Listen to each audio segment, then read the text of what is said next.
Bueno, empezamos con el capítulo 2 de Histología de Ross Paulina y vamos a hablarles acerca del citoplasma celular. Antes que empezar, tenemos que recordar que la célula es la unidad estructural de todos los seres vivos. Y que en esta materia de histología vamos a observar lo que son las células en cada tejido de nuestro cuerpo y qué funciones desarrollan dentro de cada órgano de nuestro cuerpo.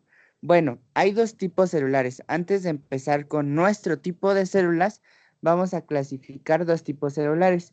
Hay célula eucariota y célula procariota. La eucariota, de etimología griega, significa que es núcleo verdadero. En esta eucariota significa que va a haber otras dos clasificaciones o subclasificaciones, que son las células vegetales y células animales. Aquí es donde vamos a estar dentro de este estudio, en las células animales. ¿Por qué? Porque las células animales son parte de nosotros. Nuestras células son animales porque tiene una membrana plasmática y organelos específicos para que hagan su función. Luego tenemos la célula procariota, que esta significa de etimología griega núcleo primitivo. ¿Y qué quiere decir? Que todas estas tipos de células no van a tener un núcleo como tal. Y un ejemplo de ella son las bacterias. Solamente las bacterias sí van a tener pues, su información genética o su genoma en un nucleosoma, pero como tal no va a tener núcleo. Luego, aquí tenemos los tipos celulares. Habíamos dicho que hay eucariotas y hay procariotas. En las eucariotas podemos decir algunos ejemplos que son las algas, los hongos, los protozoos, las plantas y los animales. En el caso de las procariotas ya les había dicho que eran las bacterias. En el caso de las eucariotas, y hay algo que les voy a estar subrayando lo más importante, que se tienen que como que aprender porque eso lo pueden ver en las demás materias que ustedes vayan avanzando en el semestre. Bueno, tenemos que dentro del núcleo, en las eucariotas van a tener la membrana nuclear clásica y en las procariotas van a tener sin membrana nuclear, porque recordemos que no tiene núcleo. Bueno, entonces,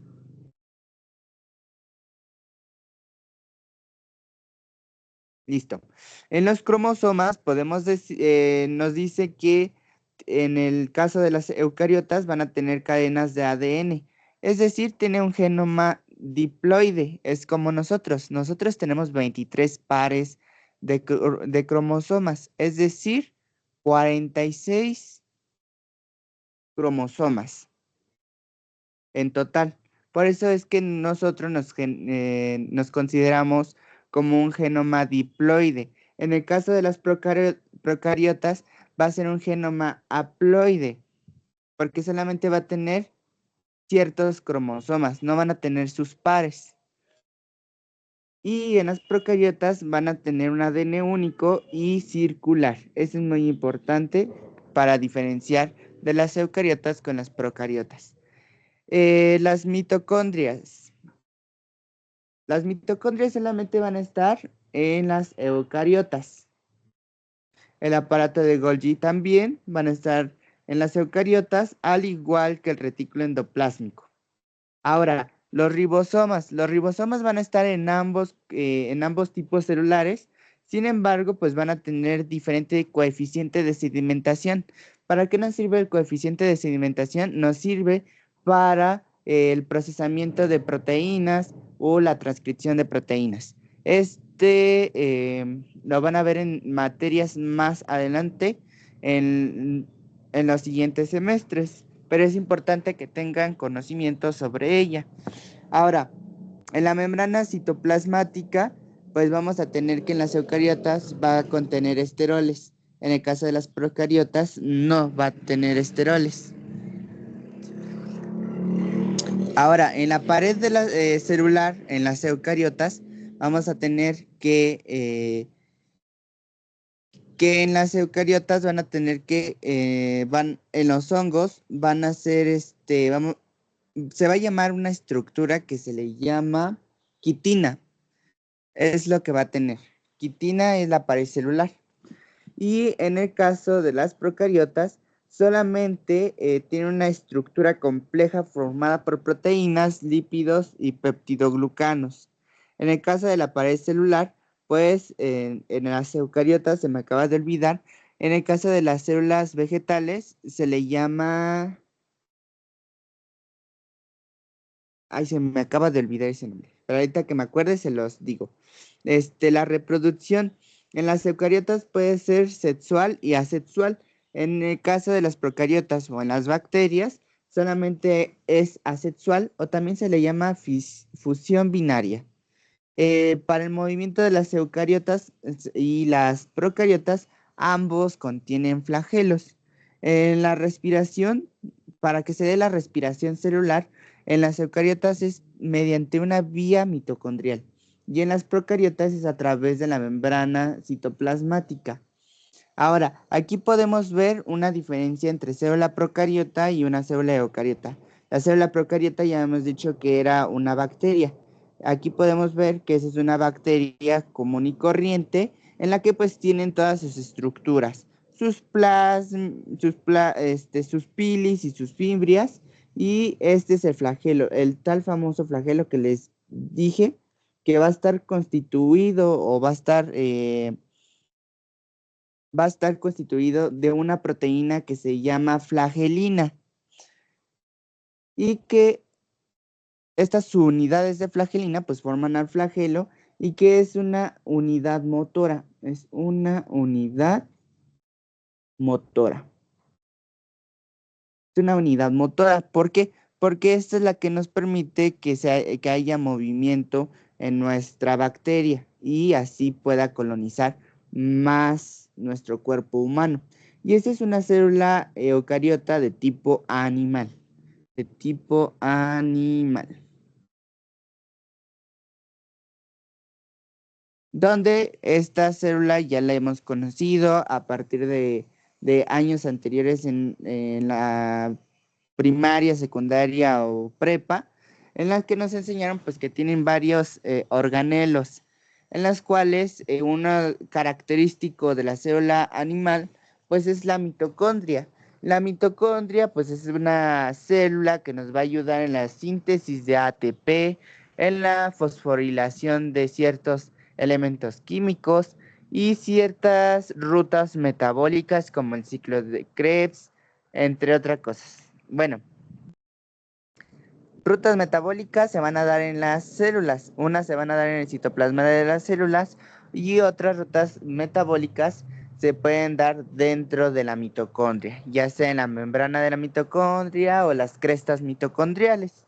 Luego tenemos que hay varios organelos en la célula animal, como el retículo endoplásmico rugoso, el retículo endoplásmico liso, etcétera.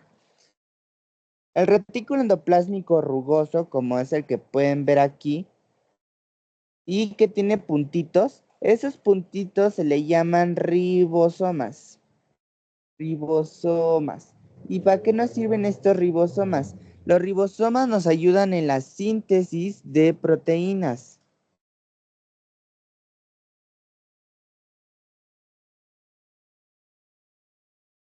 Y luego tenemos el retículo endoplásmico liso, que es este que podemos encontrar. Este retículo endoplásmico liso, ¿para qué nos funciona? Nos funciona pues también para la síntesis, pero de lípidos. Ok. ¿Cuáles son las generalidades de la célula? Ya habíamos dicho que la célula iba a ser la unidad funcional y estructural de la vida de todos los seres vivos. o de todos los organismos. ¿Qué los confiere? Nos confiere protección, nos confiere ingestión, nos confiere digestión, nos confiere absorción, eliminación, movimiento y obviamente tienen reproducción y como todo ciclo de vida, tiene una muerte. Luego vamos a tener que la célula tiene compartimento celular. Los compartimentos celular, ¿qué me refiero? A que vamos a tener dentro de la célula un elemento principal que es el núcleo. Ajá, es el núcleo. Va a ser el núcleo, ¿ok? Dentro de afuera de este núcleo vamos a encontrar una gelatina acuosa, que es el citoplasma. Este citoplasma va a tener adentro todas estas cosas, que son los organelos o organulos, así se les puede decir de cualquier forma. Y también vamos a tener el citoesqueleto, que es la que le va a proporcionar la rigidez a nuestra célula. Luego tenemos inclusiones citoplasmáticas, luego tenemos una matriz citoplasmática también. Dentro de los organelos citoplasmáticos pueden haber organelos no membranosos y organelos membranosos. Luego tenemos microcompartimentos. Bueno, los organelos celulares se pueden clasificar de acuerdo a su presencia de membrana, como hace rato que los dividimos en dos tipos, en organelos con membrana celular y otros con no membrana celular. También los podemos clasificar de acuerdo a su función, de acuerdo a su tamaño o a afinidad a colorantes. Hay ciertos organelos que pueden tener afinidad a colorantes, como suponer el núcleo tiene afinidad a la hematoxilina. A la hematoxilina, que lo tiñe de color morado. Eso lo vimos en la clase pasada. Y una morfología, también tiene sus morfologías. Ahí se me... Esto vamos a adelantarlo. Bueno, la membrana plasmática. La membrana plasmática participa en múltiples funciones fisiológicas. Sin embargo, pues se puede llamar de diferentes nombres. Tiene nombre de membrana plasmática, la membrana celular o plasmalema. Cualquiera de estos tres nombres que les digan es lo mismo. Bueno, pues hablamos sobre la membrana plasmática. La membrana plasmática nos dice que va a estar en la imagen microscopio, en el microscopio electrónico de transmisión, se puede ver nuestra membrana plasmática de esta forma, Y entonces, nuestra membrana plasmática va a tener estas bolitas que se van a llamar fosfatos. Son cabezas de fosfato. Estas cabezas de fosfato. Y estos bracitos amarillos se llaman ácidos grasos.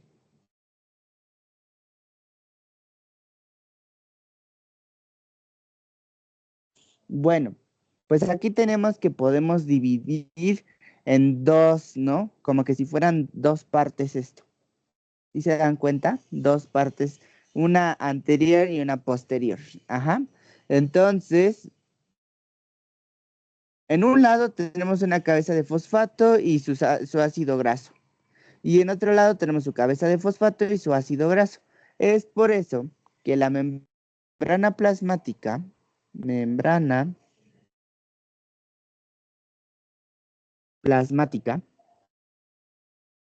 se le llama que es una bicapa. ¿Por qué la bicapa? La bicapa se refiere a estas dos partes que ya les mencioné, la parte 1 y la parte 2, o también llamada la cara E y la cara P. Es una bicapa. Ok, ok. Una bicapa Pero, ¿y qué más? Pues se llama bicapa fosfo por las cabezas de fosfato, y se le llama fosfolipídica. Entonces, fosfo significa por las cabezas de fosfato.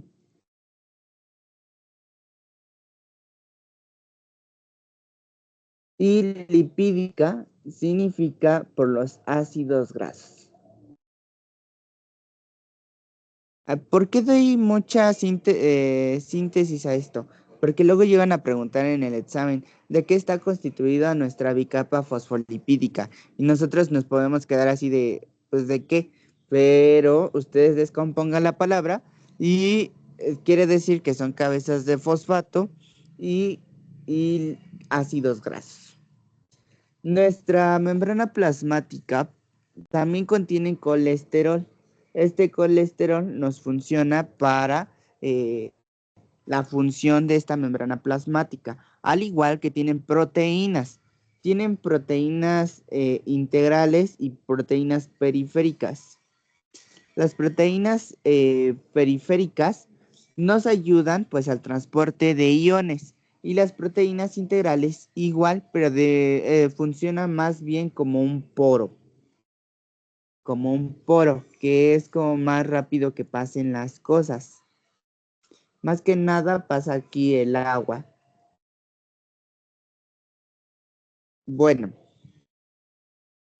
y esta membrana plasmática es de carácter anfipático. ¿Qué quiere decir que es de carácter anfipático? Anfipático. Es de carácter anfipático porque va a ser tanto hidrófobo como hidrófilo.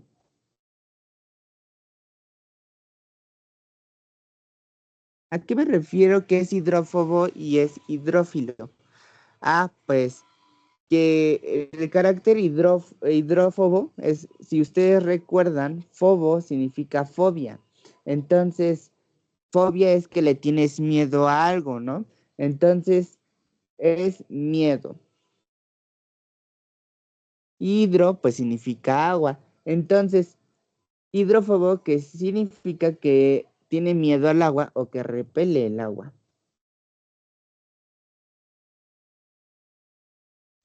Hidrófilo es de que es amante del agua, es decir, que acepta el agua.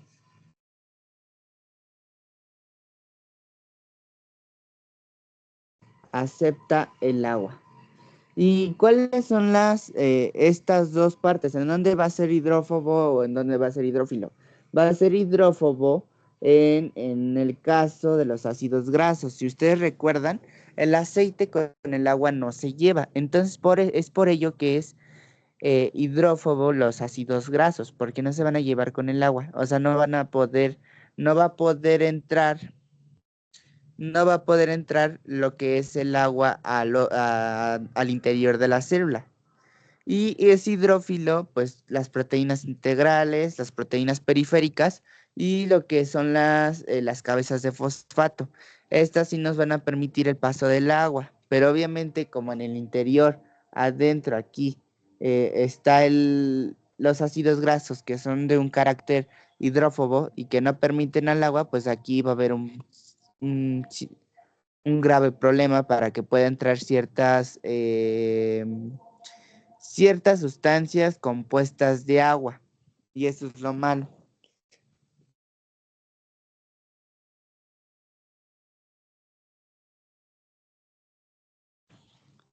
Bueno, espérenme,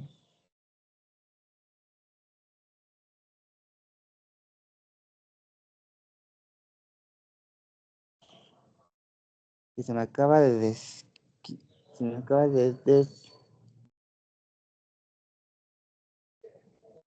Mm,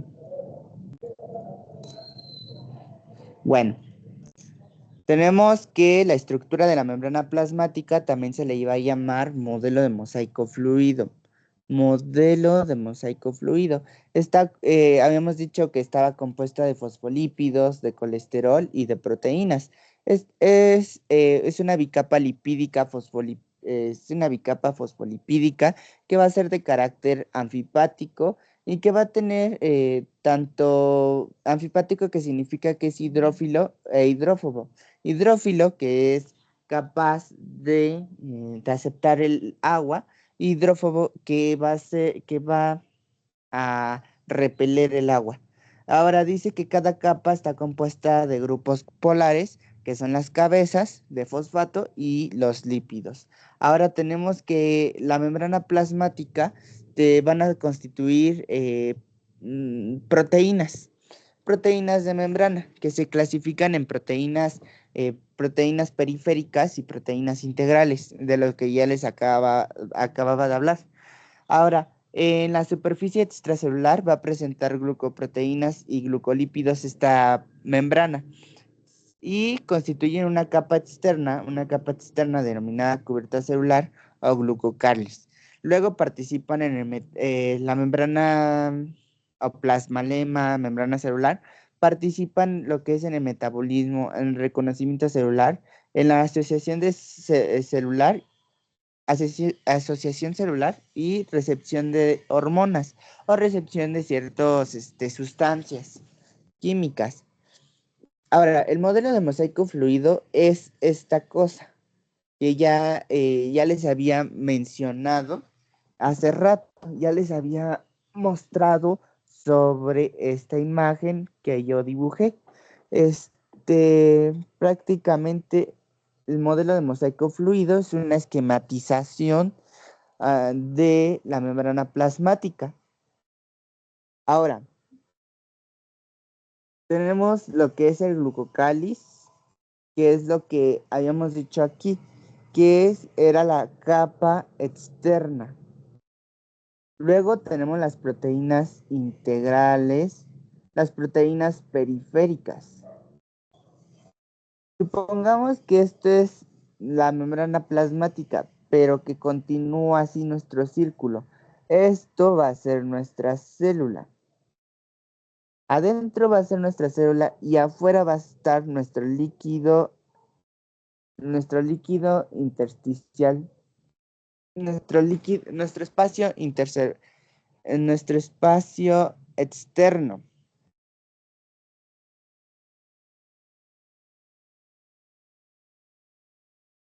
Bueno, a ver, dejen borro esto, que esto ya les había platicado. Bueno, pues vamos a tener que esta va a tener afuera de la bicapa fosfolipídica, va a tener así como bolitas aparte, que son los glucosfingolípidos. Luego van a tener hidratos de carbono y proteínas periféricas, que van a aparecer como una balsa lipídica.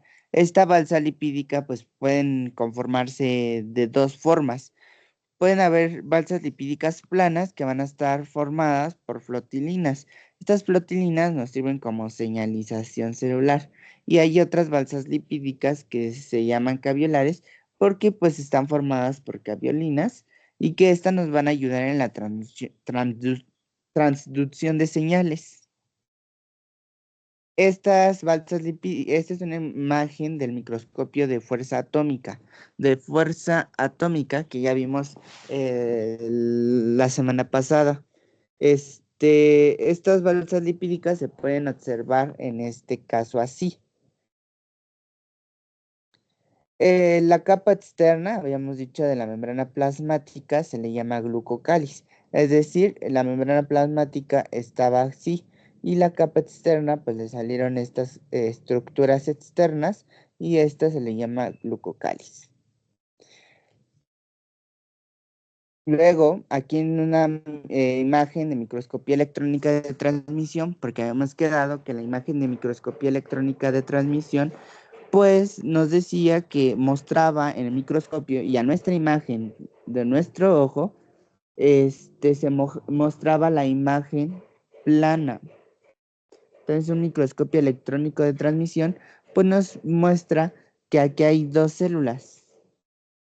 ¿Por qué dos células? Aquí es la célula 1 o célula A y la célula B. Entonces la célula B. ¿Y por qué digo que es la célula A y la B? Porque aquí, si se dan cuenta, se divide en dos. Entonces aquí es una cabeza de fosfato, otra cabeza de fosfato, otra cabeza de fosfato, otra cabeza de fosfato, otra cabeza de fosfato y sus ácidos grasos. Entonces aquí ya está una membrana plasmática o una bicapa fosfolipídica. Bicapa fosfolipídica. ¿Ya vieron? Y acá en este caso, en el otro lado, también están las cabezas de fosfato y otras cabezas de fosfato del otro lado y sus ácidos grasos. Entonces también es una membrana plasmática. Aquí tenemos un tipo de célula que es estas estructuras que son obviamente células del hígado, que se le pueden llamar hepatocitos. Aquí tenemos unas microvellosidades del intestino delgado. Vamos a poner aquí intestino. ¿Por qué? Porque aquí muestran estas microvellosidades o vellosidades intestinales que son las que nos van a barren la comida. Y hay estas células, estas estructuras en esas células que se llaman gránulos de mucina, que nos van a proporcionar moco para que se pueda barrer más nuestra comida. Luego, aquí tenemos otra membrana plasmática, donde aquí pues sí tenemos cabezas de fosfato y aquí cabezas de fosfato y pues esos ácidos grasos aquí. Entonces, es de carácter, habíamos dicho, bicapa fosfolipídica.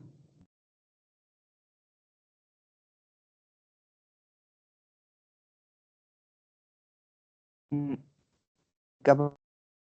Ahora hablemos sobre las proteínas. La clasificación de las proteínas, habíamos dicho que se clasificaban en proteínas integrales y proteínas periféricas. En función, pues tenemos bombas. ¿Cuáles son sus funciones de estas proteínas? Van a actuar como bombas, van a actuar como conductos o poros, van a actuar como proteínas receptoras, que las que habíamos dicho que reconocían hormonas, sustancias, entre otras.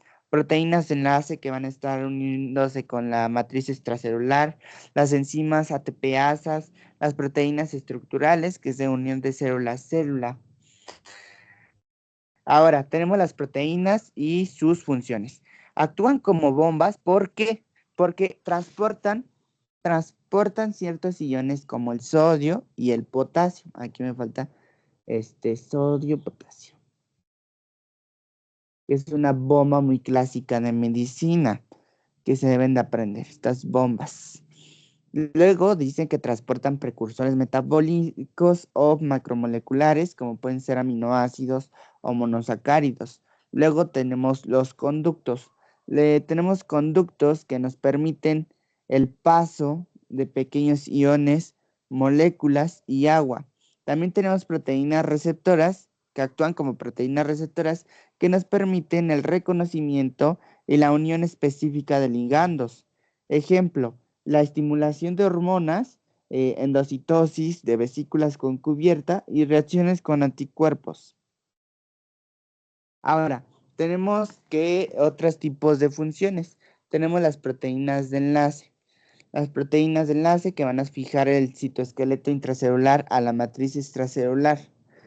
Luego tenemos enzimas, por ejemplo, la adenosina trifosfatasa, ATPasa que bombea iones. Luego tenemos la ATPasa sintasa, que es la principal proteína de membrana mitocondrial interna.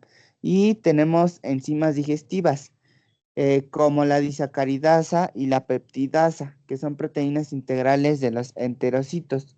Luego tenemos las proteínas estructurales que se visualizan donde forman uniones, perdón, con las células vecinas. Las proteínas integrales tenemos que dentro de sus funciones habíamos dicho que nos ayudan en el metabolismo celular, en la regulación, en la integración y en la señalización celular.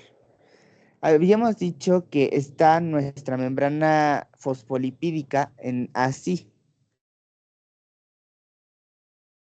y así, ¿no? Y nuestros ácidos grasos. Si nosotros hacemos un corte a la mitad eh, y nos vamos para acá y el otro nos vamos para acá, pues nos forma esta imagen, una bonita imagen. Nos muestra la cara E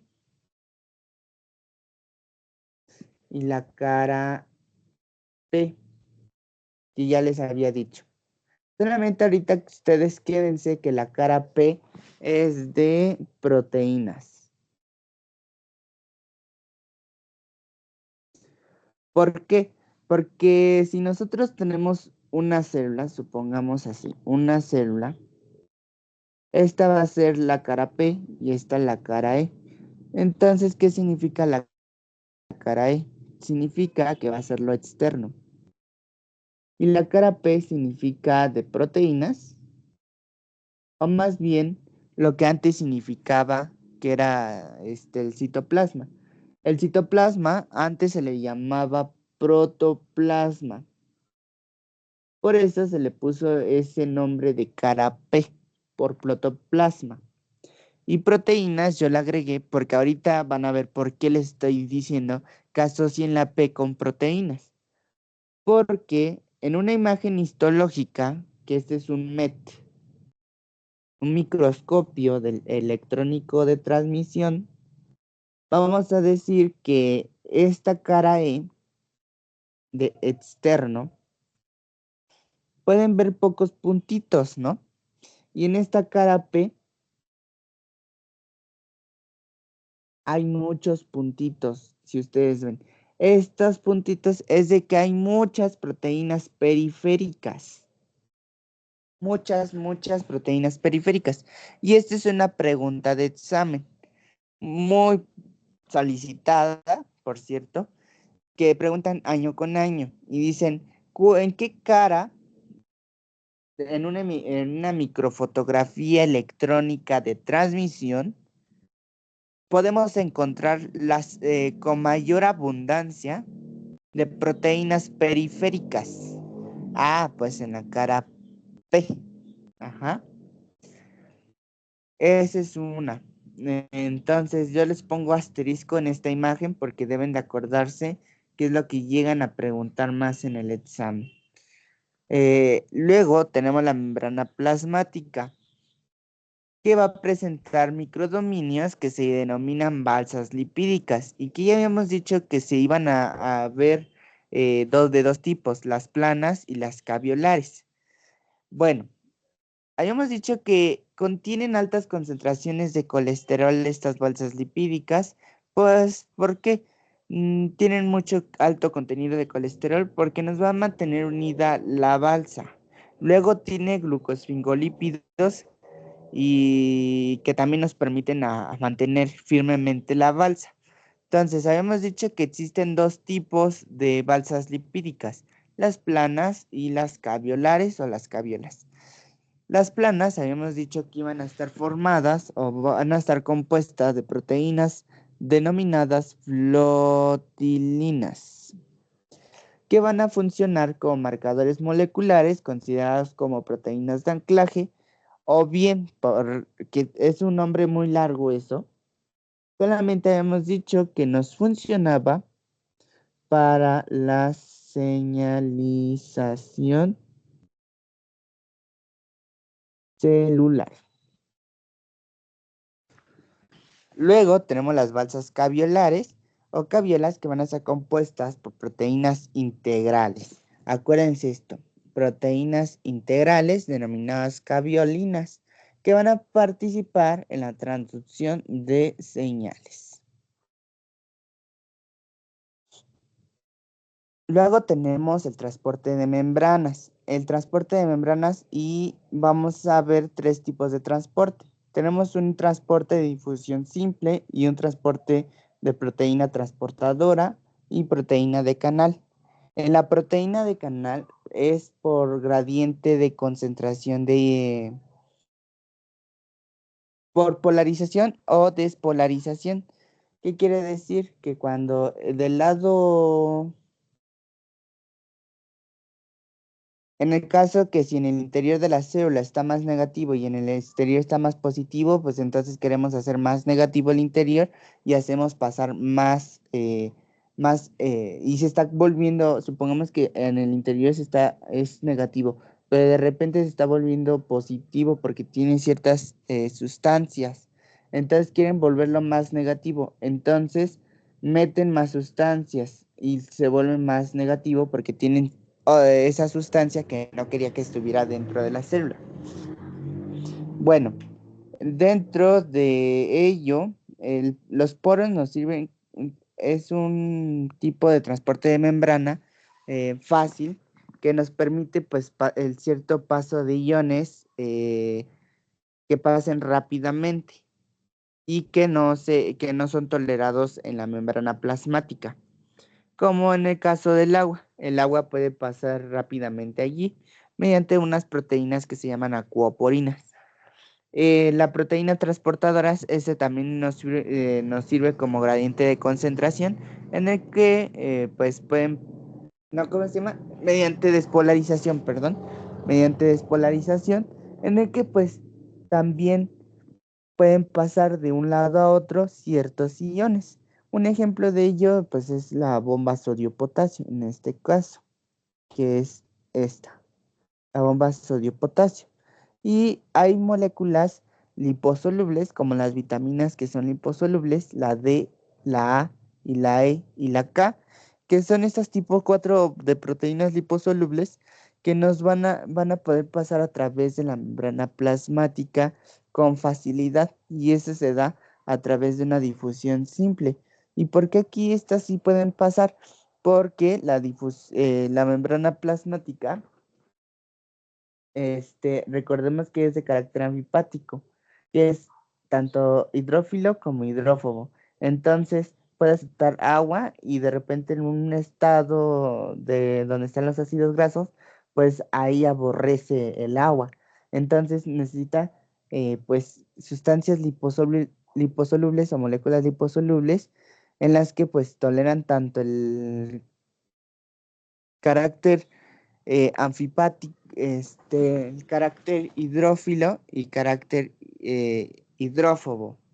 Es por eso que pues es más rápido que entren este tipo de sustancias o moléculas liposolubles, porque tanto contienen grasa como contienen agua, y es por eso que pueden pasar a la membrana plasmática. Luego tenemos las proteínas integrales. Las proteínas integrales pueden tener diferentes tipos de reconocimiento. Una es el transporte de iones. Tenemos, supongamos, el transporte de iones mediante bombas sodio-potasio.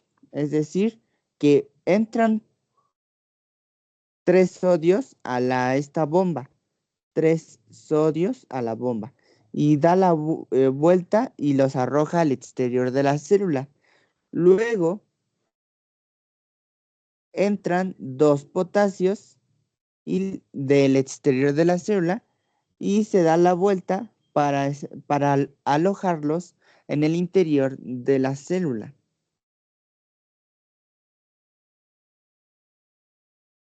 Es la bomba sodio-potasio, en el que hay compartición de iones cuando lo requiere. Ahora, los conductos. Los conductos aquí pasan de manera facilitada ciertas sustancias, como es el agua. Las proteínas periféricas, habíamos dicho que también, digo, integrales, también funcionan como receptores. Es como una proteína que va a estar esperando cierta sustancia y que lo va a reconocer. Al reconocer, entonces empieza a abrir sus canales para que puedan entrar ciertas sustancias. Un receptor significa, es como y estas cositas, estas sustancias que va a reconocer el receptor, se le llaman ligandos. Bueno, ¿a qué me refiero receptor? Receptor es como si nosotros fuéramos a una fiesta, ¿no? A una fiesta que piden boleto. Nosotros vamos, es a las 8 de la tarde y ya pasamos y está el guarura.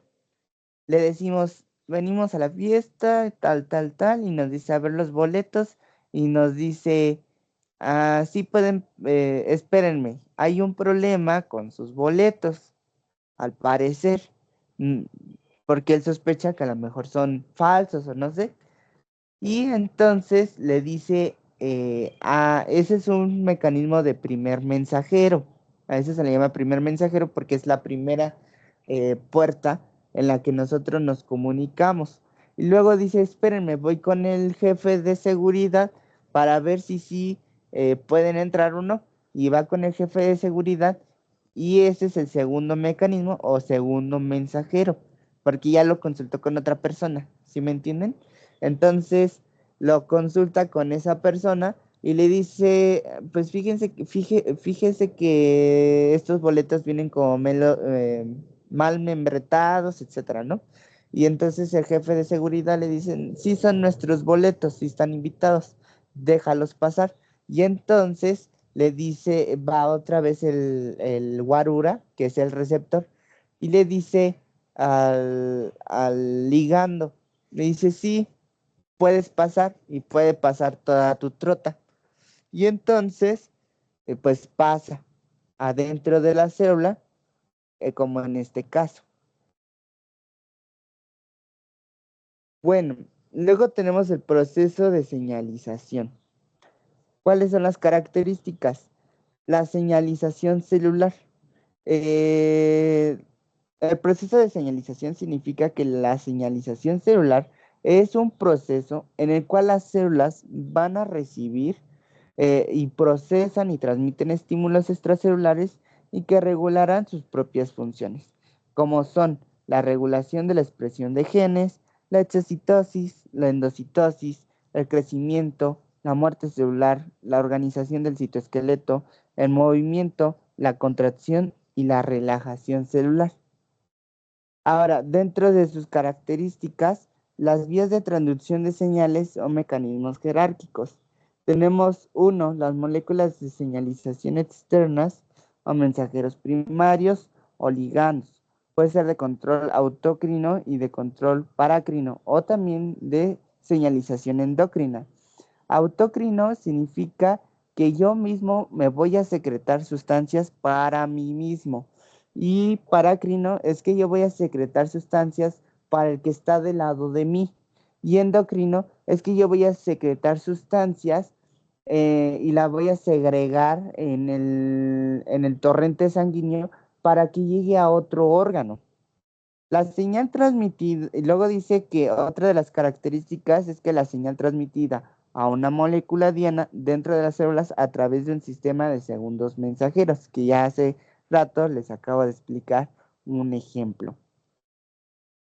Luego tenemos aquí un ejemplo de uniones celulares entre una célula y otra célula. Luego tenemos el transporte de vesículas por membrana.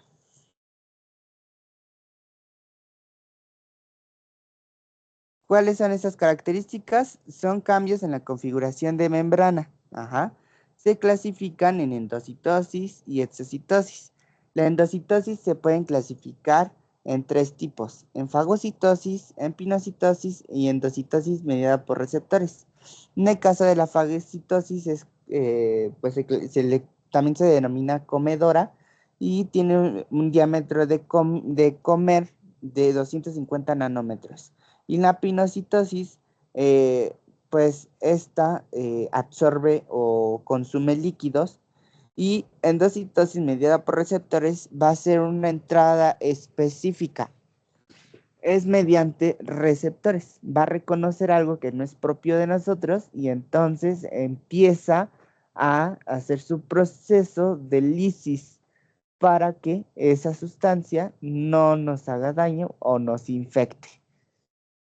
Aquí tenemos la pinocitosis, un ejemplo de endocitosis, que va a ser un proceso constitutivo y que habíamos dicho que va a jalar agua, a jalar líquidos que no estén correctamente para nosotros. Entonces, jala agua y pues nos dice que necesita la presencia de proteínas de superficie, como son las caveolinas y las flotilinas. Y entonces empiezan a ver un cambio conformacional de membrana hacia abajo para que entre líquido y de ahí cierran su vesícula y la vesícula pasa al interior de las células y estas vesículas pues se llaman vesículas pinocíticas y pasan al interior de células para que se haga haya metabolización de estos líquidos y utilización de estos líquidos. Aquí se puede ver una pinocitosis. Por así decirlo, aquí también podemos ver una pinocitosis. Luego, la fagocitosis. Las fagocitosis, estas las realizan las células del sistema fagocítico mononuclear, como los macrófagos, que pues va a ser independiente de clatrina y dependiente de actina. ¿Por qué dice que dependiente de actina? Actina es la que permite movimiento a la célula, por eso es que es dependiente de actina, porque la célula necesita moverse para poder comerse aquellas sustancias que nos hagan daño, como las bacterias. Aquí tenemos que mediante la actina, pues necesita mover sus brazos del macrófago, que se llaman pseudópodos, y agarran el material no biológico y se lo introducen al interior de la misma célula y se le va a llamar a este cuerpo o a esta vesícula se le va a llamar fagosoma. Y este fagosoma va a pasar al endosoma tardío, después al endosoma temprano y lo va a degradar. Y ciertas sustancias se van a ir hacia el exterior de la célula o cosas que ya no se aprovechen y hay ciertas sustancias que se pueden reutilizar como los cuerpos residuales. Aquí tenemos un ejemplo en el microscopio electrónico de transmisión y ese es un macrófago. Y aquí podemos ver sus brazos, que son los pseudópodos.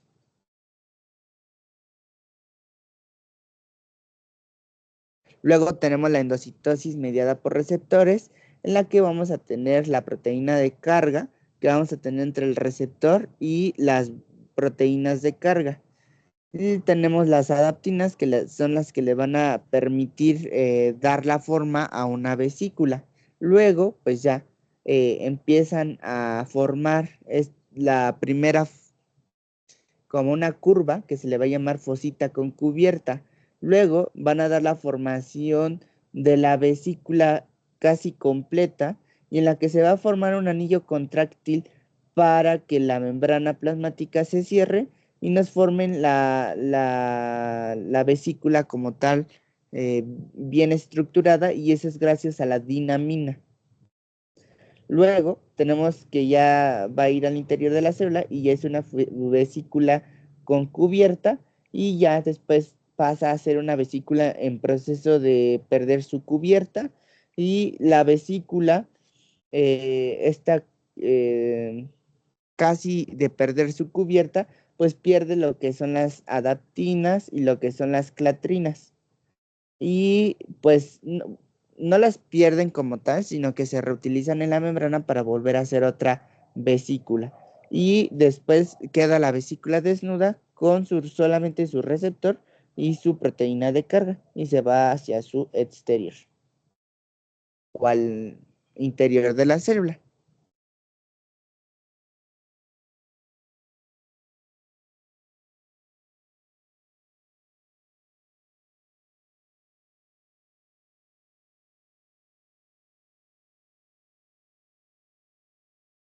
Luego vamos a hablar sobre los endosomas. Son organelos estables, tempranos y hay tardíos. Son precursores de los lisosomas. Se unen a las hidrolasas del retículo endoplásmico rugoso y contienen manosa 6-fosfato. Eh, los, los endosomas tempranos, bueno, primero son una vesícula que empiezan con endosoma temprano de este lado. Luego se va al aparato de Golgi y al retículo endoplásmico rugoso, donde hay una combinación entre las hidrolasas y los manosa 6-fosfato, y después pasa a ser a un endosoma tardío. Y ese endosoma tardío, pues solamente hay una degradación en el endosoma tardío, pues todo lo que habían formado entre la manosa fosfato, las hidrolasas y otra estructura. Luego ya se separa todas esas estructuras en el endosoma tardío y se convierte al más interior de la célula, se convierte, esas estructuras se eliminan y solamente quedan las hidrolasas. Y aquí podemos ver en esta imagen electrónico de transmisión un endosoma temprano.